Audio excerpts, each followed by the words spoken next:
Hello friends and welcome back to the course. In this section, we will dive deep into object-oriented paradigm and understand its four major concepts, namely abstraction, encapsulation, inheritance, and polymorphism.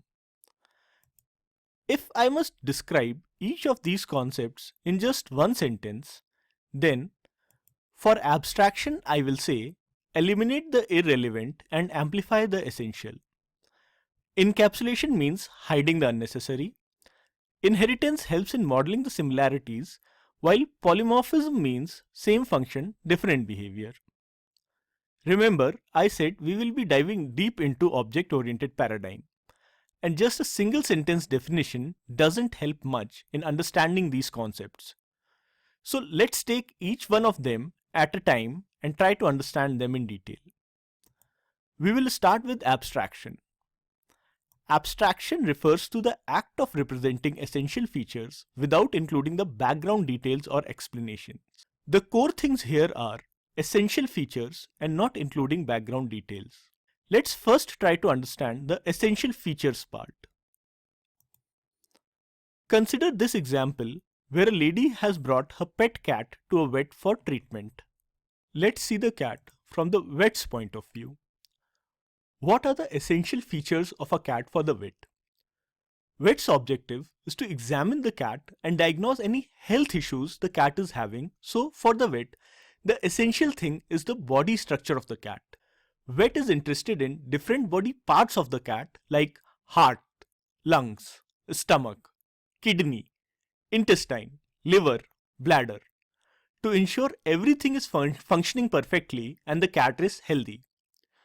Some of the features that are irrelevant to the vet are what is the favorite toy of the cat, what food the cat likes the most, or what is the color of the cat's bed, etc. These things are of little help to diagnose any health problems the cat is having, so they are mostly irrelevant to the vet. Now let's see the cat from the lady's point of view. Some of the essential features here will be cat's favorite toy, favorite food, color of cat's bed.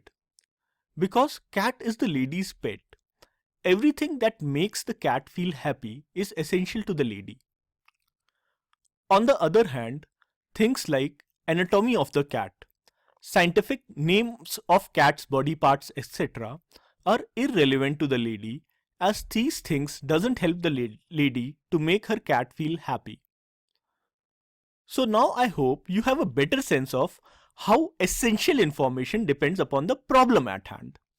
Depending on the problem domain, we need to eliminate the irrelevant and amplify the essential. There were two core parts in the definition of data abstraction. We have already looked at and understood the essential features part. Let's now try to understand hiding the background details part with the example of a switchboard. How do you switch on a light or fan in your room?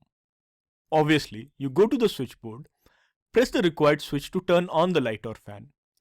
You don't worry about how that switch is turning the light on, what is the internal wiring, etc. Switchboard is hiding all such background details from you and providing you a very simple way to switch on or off the light. You encounter such examples of abstraction every day in your life.